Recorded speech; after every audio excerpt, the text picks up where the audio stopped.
Observación de sí. Todo el trabajo deriva del hombre que empieza a observarse. La observación de sí es un medio que permite el cambio de sí. La observación de sí, seria y continua, si se hace correctamente, lleva a definidos cambios interiores en el hombre. Examinemos ante todo la observación de sí en relación con el error de confundir la observación de sí con el conocer. Conocer y observar no son la misma cosa. Observación de sí. Todo el trabajo deriva del hombre que empieza a observarse. La observación de sí es un medio que permite el cambio de sí. La observación de sí seria y continua, si se hace correctamente, lleva a definidos cambios interiores en el hombre. Examinemos ante todo la observación de sí en relación con el error de confundir la observación de sí con el conocer. Conocer y observar no son la misma cosa. Hablando superficialmente, se conoce que se está sentado en una silla en una habitación, pero ¿acaso se puede decir que se la observa en realidad? Hablando más profundamente, quizás se conozca que se está en un estado negativo, pero esto no quiere decir que se lo está observando. La observación de sí es un acto de atención dirigida hacia adentro, hacia lo que está sucediendo en uno. La atención debe ser activa, es decir, dirigida. En el caso de una persona a quien se tiene antipatía, uno advierte los pensamientos que se acumulan en la mente, el coro de voces que hablan dentro de uno, lo que están diciendo, las emociones desagradables que surgen, etc. También se da cuenta de que está tratando interiormente muy mal a la persona a quien se siente antipatía. Para ver todo esto se necesita una atención dirigida, no una atención pasiva.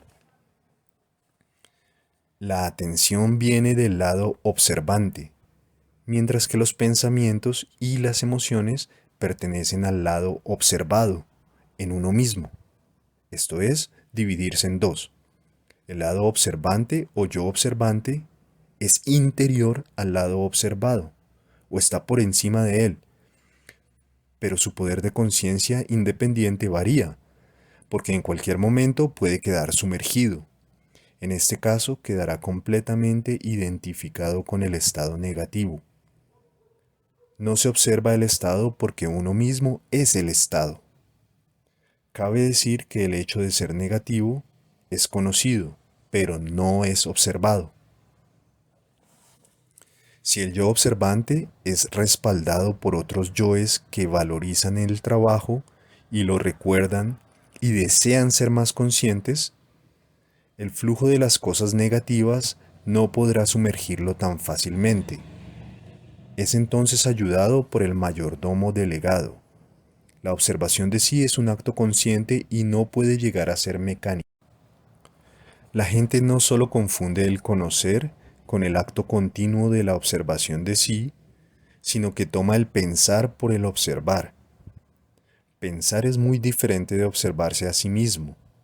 Un hombre puede pensar todo el día acerca de su persona y no observarse a sí mismo ni siquiera por un momento, ni siquiera una vez. La observación de nuestros pensamientos no es la misma cosa que el pensar. Queda claro que el conocer y pensar no son la misma cosa que la observación de sí. El trabajo enseña que el hombre debe observar todo en él y siempre como si no fuera él, sino ello. Esto significa que debe decir ¿qué está haciendo ello? Y no ¿qué estoy haciendo yo? Entonces ve ora los pensamientos que se suceden en él, ora las emociones, ora las comedias privadas y los dramas personales, ora las elaboradas mentiras, ora los discursos, excusas e invenciones, y así sucesivamente, que pasan a través de él uno a otro. Al instante siguiente, claro está, cae otra vez en el sueño y desempeña su papel en todos ellos. Es decir, actúa en la comedia que ha compuesto y cree que es verdadera. piensa que es la parte que ha inventado. Examinemos más extensamente este punto de vista. Es preciso que un hombre sea capaz de decir, esto no soy yo, a todas las piezas y canciones establecidas, a todas las representaciones que se suceden en él, a todas las voces que toma por la suya. Sabe que a veces, antes de dormirse por la noche, oye fuertes voces en la cabeza. Son los yoes que están hablando. Durante el día se pasan todo el tiempo hablando, solo que los toma como yo, uno mismo. Cuando usted se encuentra en un estado desagradable, si se observa a sí mismo durante largo rato, notará que toda clase de grupos diferentes de desagradables yoes intentan uno tras otro ocuparse de esta situación y sacar provecho de ella. Esto se debe a que los yoes negativos viven siendo negativos. Su vida consiste en pensar negativamente o sentir negativamente, es decir, en proporcionarle pensamientos negativos y sentimientos negativos. Les deleita hacerlo porque para ellos esta es la vida. En el trabajo es preciso observar sinceramente el goce de los estados negativos, en especial el goce secreto de ellos. Se debe a que si un hombre goza siendo negativo, sea cuales fueren las formas de ser negativo, y son legión, nunca podrá apartarse de ellas. No es posible apartarse de algo por lo cual se siente un secreto afecto.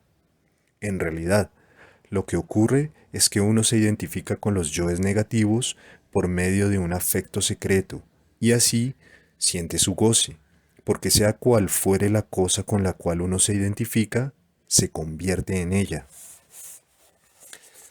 Ahora, hablaremos otra vez de la charla. Es preciso observar la charla interior y el lugar de donde proviene.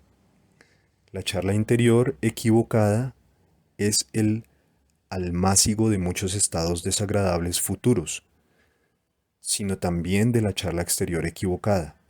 Se sabe que existe en el trabajo lo que se llama la práctica del silencio interior. Alguien preguntó, ¿practicar el silencio interior no es acaso lo mismo que impedir que algo penetre en la mente? La respuesta es no, no es lo mismo. Se practica el silencio interior acerca de algo que ya está en la mente y de lo cual se debe tener percepción, pero es preciso no tocarlo en el discurso interior con la lengua interior. La lengua exterior gusta de tocar los lugares dolorosos como cuando duele un diente. Así lo hace la lengua interior. Pero si lo hace, la cosa dolorosa en la mente fluye en el discurso interior y se desenvuelve como charla interior por doquier. Desde luego, ya habrán notado que la charla interior siempre se ocupa de los estados negativos y forja muchas frases desagradables, que de súbito hallan expresión en la charla exterior quizá mucho tiempo después. En el trabajo se nos dice que, primero, hay que tener mucho cuidado con la charla exterior equivocada y, después, con la charla interior equivocada.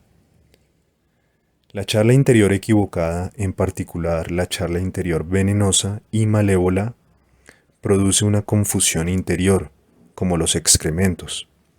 Son diferentes formas de mentiras y debido a eso tienen tanta fuerza y persistencia. La mentira es siempre más poderosa que la verdad porque puede herir. Si observa la charla interior equivocada, verá que está hecha solo de verdades a medias, o de verdades que se relacionan entre sí en un orden incorrecto, o con algo que se agregó o se omitió. En otras palabras, es sencillamente mentirse a uno mismo. Si dice, ¿es esto verdad? Tal vez lo detenga, pero encontrará otra serie de mentiras. Todo esto pertenece a la purificación de la vida emocional. Mecánicamente solo simpatizamos con nosotros mismos y tenemos antipatía u odio a quienes no simpatizaban con nosotros. No es posible el desarrollo del ser a menos que las emociones dejen de fundamentarse únicamente en la autosimpatía. Quizá uno se dé cuenta de que dice cosas o escribe cosas que, si las recibiese, no las toleraría en un solo instante. Esta es una forma muy interesante de observación de sí. Se incluye la observación de la charla interior. En uno mismo, todos los demás son impotentes. Puede, por así decir, arrastrar a una persona a la cueva de sí mismo y hacer con ella lo que se le antoje. Quizás sea naturalmente cortés, pero en el trabajo, cuyo propósito consiste en purificar u organizar la vida interior, no basta. Lo que verdaderamente cuenta en el trabajo es la manera como los hombres se comportan interna e invisiblemente los unos con los otros.